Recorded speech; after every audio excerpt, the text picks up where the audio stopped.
every so often I have these turning points, you know, and it's just the confluence of a whole lot of activities going on around you, and people leaving you, people arriving, you know, and your songwriting just suddenly sort of kicks up.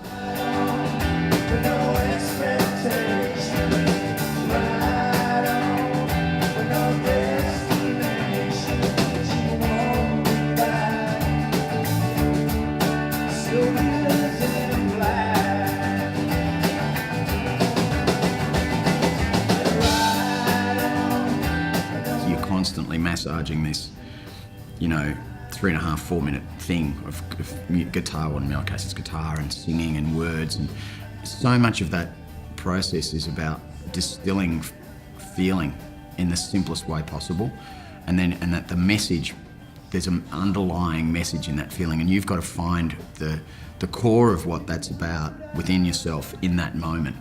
And when that happens, it's you know, it's quite random, really. I mean, you can sit down and knock up a song in 5 minutes. I mean, I can do it all the time, you know, but actually having that focus emotionally at that moment is where the great songs are. Would you cry in the rain? You cry in the rain. When the last flower dies, you cry in the rain. There's always work to be done. There's always cash to be made. It was a really intuitive, just urgent feeling about wanting to sing on stage. It's as simple as that, wanting to be a performer, you know. And I had a moment, and I remember singing Twist and Shout, the Beatles song.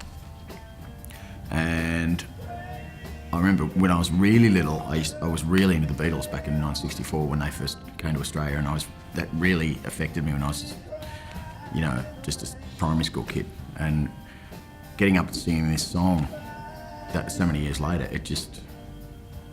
I realised I could howl.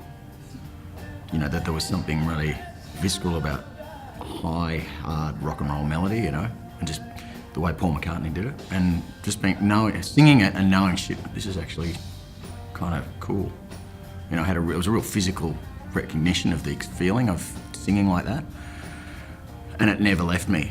You know, I mean, in the following 2 or 3 years, I sort of nibbled at the edges of it all, but just that sensation of singing like that, kind of something opened up in my brain. You know, that I wanted to sing rock music. You know, and it's never really gone away. You know. We're in the furnace, we're on the floor.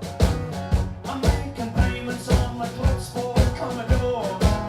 15 weeks from now, she'll be mine. I take the big bus home anytime. I jackhammer into the wall. Pretty soon, dust is gonna fall. That old poison, let me go.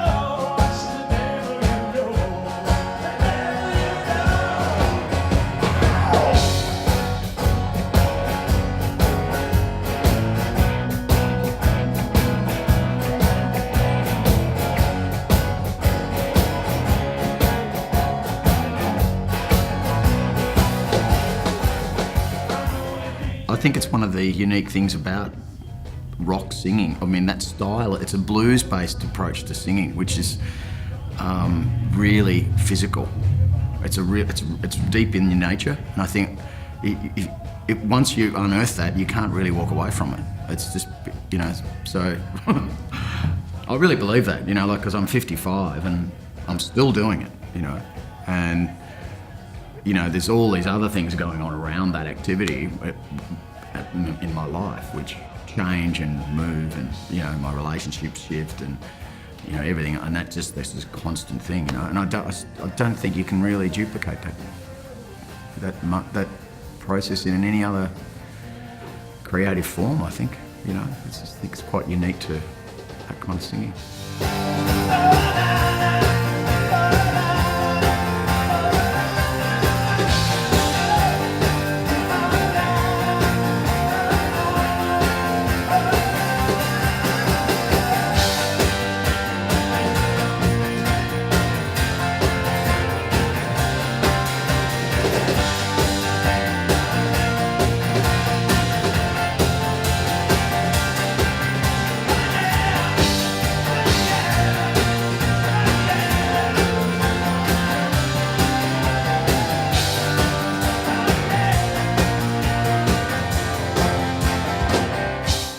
last couple of years, I've really started to unearth a lot of stuff in music that's just been latent for years, and I've ignored it, you know. And I think it's part of the process of getting older.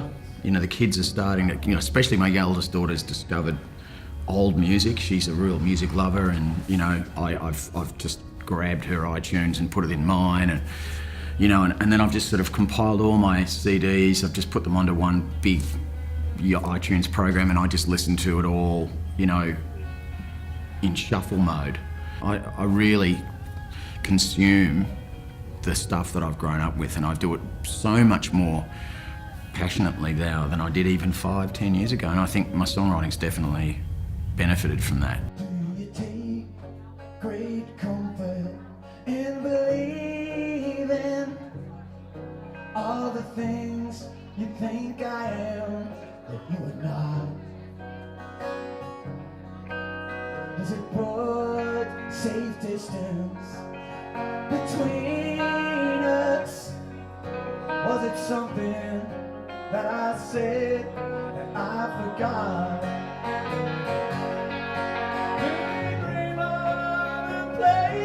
The commercial framework that sets itself up around you when you first start out as a young guy or young girl, and you know, you get a bit of play on Triple J, and you know, just things start to bubble up, and you know, you sign a record contract, and you know, suddenly there you have you have a persona, you know, having a public identity, and things just evolve from there. And at some point, you know, you realise a couple of decades have gone by, and you go, hang on, I'm still doing this, you know.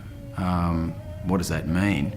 It's really about that experience, that immediate direct experience of being in that room with those people. I mean, everything else just disappears when you're doing that.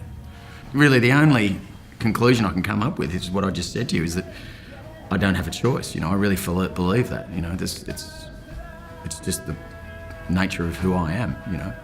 It's, you know, part of me. I've been searching for